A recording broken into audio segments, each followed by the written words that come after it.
Baik pemirsa, terima kasih Anda masih bersama kami di program Dialog Jember kali ini. Baik pemirsa, diawali dengan olahraga bersama, kemudian silaturahmi ke beberapa pondok pesantren yang ada di Kabupaten Jember, begitu. Nah, dilanjut dengan konsolidasi pemenangan di Gor Kaliwates Jember. Nah, mari kita berbincang kembali dengan Mas Widarto, narasumber kita hari ini. Kenapa Jember menjadi salah satu agenda safari politik Pak Ganjar itu sendiri, Mas Widarto? Iya, Mbak Aulia. Jadi salah satu penentu kemenangan di Pilpres itu semuanya tahu adalah Jawa Timur. Karena Jawa Tengah sudah bukan bermaksud jumawa, tetapi menjadi basis merah begitu ya, dari pemilu ke pemilu, dari pilpres ke pilpres juga bisa kita amankan.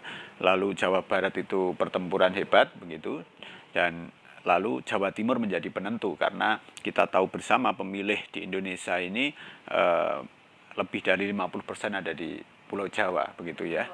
Nah, di Jawa Timur sendiri ada beberapa kultur ya, ada Matraman, ada kemudian Arek, ada kemudian Pandalungan, termasuk Tapal Kuda, termasuk Jember ini. Nah, Jember itu juga tiga terbesar, kita ketahui bersama, tiga terbesar penduduk dan pemilih di Jawa Timur. Maka tentu sangat strategis untuk kita dalam tanda kutip menggarap Jember begitu ya. Dan epicentrum wilayah Tapal Kuda tentu kita ketahui adalah Jember.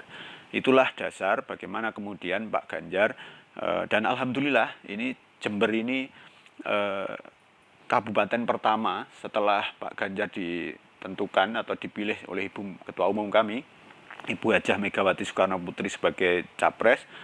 Itu kabupaten pertama yang didatangi adalah Jember. DPC partai yang didatangi pertama adalah Jember. Kita konsolidasi struktur pertama kali untuk Kabupaten Jember, meskipun untuk tingkat DPD ada di Jawa Timur.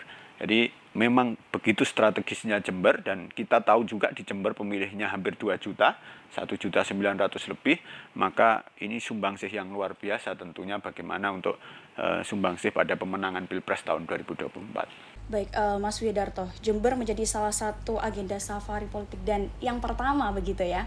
Nah, bagaimana respon dan antusias dari kalangan partai ataupun simpatisan dari Pak Ganjar itu sendiri ketika datang ke Kabupaten Jember? Ya, saya pikir masyarakat Jember bisa melihatnya di baik media mainstream maupun media sosial ya.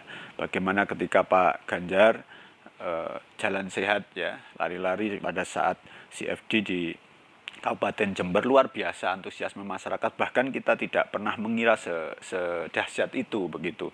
Bagaimana pemimpin itu pasti membawa magnet begitu, membawa magnet sehingga banyak warga yang bahkan berdesakan, yang awalnya mau olahraga menjadi tidak olahraga karena tidak bisa bergerak ketika sudah masuk di alun-alun. Saya pikir itu luar biasa. Dan ketika di jalan-jalan mereka menyapa, padahal ini tidak ada hal yang dikondisikan, tetapi murni bahwa Pak Ganjar memang punya kebiasaan dimanapun dia berolahraga. Ketika mengunjungi kota-kota tertentu, kabupaten-kabupaten tertentu, dia pasti olahraga. Lalu kemudian antusiasme kader tentu kita bisa lihat pada saat konsolidasi di GOR PKPSO itu, bagaimana dibakar semangat kader, semangat anggota, dan padahal itu baru sekitar setengah dari pengurus PDI Perjuangan, Mbak Aulia, karena PDI Perjuangan ini punya pengurus sampai tingkat dusun yang kita sebut dengan anak ranting, yang jumlahnya masing-masing anak ranting itu 5 orang. Belum lagi ranting tingkat desa, PAC tingkat kecamatan, DPC, badan, dan saya partai. Maka kalau kita hadirkan semua sebetulnya sekitar 8 ribuan orang. Kemarin baru sekitar separuhnya yang kita hadirkan. Ya, dan itu kita lihat antusiasmenya masyarakat, termasuk kader-kader anggota partai kami, luar biasa. Sehingga terbakar semangatnya, dan harapan kami ini semacam gunung es ya, yang kemudian bisa tidak hanya menjadi gumpalan di dalam partai kami, tetapi bisa menyebar ke masyarakat. Mereka terus bergerak ke masyarakat untuk kebaikan bersama, untuk bagaimana meneruskan keberlanjutan kepemimpinan Pak Jokowi ke depan, sehingga program-program yang baik, yang banyak dirasakan oleh masyarakat bisa terus berlanjut. Baik, terkait dengan kedatangan Pak Ganjar ke Kabupaten Jember, adakah yang disampaikan oleh Pak Ganjar, Mas Widarto, terkait dengan pesan dan kesan itu sendiri? Ya, saya pikir juga media meliputnya. Salah satu yang penting adalah agar ke depan ada sinergi yang baik, kebijakan, program, termasuk rencana pembangunan dari pusat ke daerah, maka sebaiknya menurut Pak Ganjar disiapkan betul juga kader-kader PDI Perjuangan agar ke depan kepemimpinan di Jawa Timur, kepemimpinan di Kabupaten Jember juga ada kader-kader PDI Perjuangan. Itu memudahkan cara kita berkonsolidasi program, berkonsolidasi bagaimana pembangunan itu selaras antara pusat dan daerah. Tidak ada yang pusat mengarah ke utara misalkan, lalu kemudian kabupaten mengarah ke selatan, yang kemudian justru tidak selaras, dan ini tentu yang dirugikan adalah rakyat. Begitu.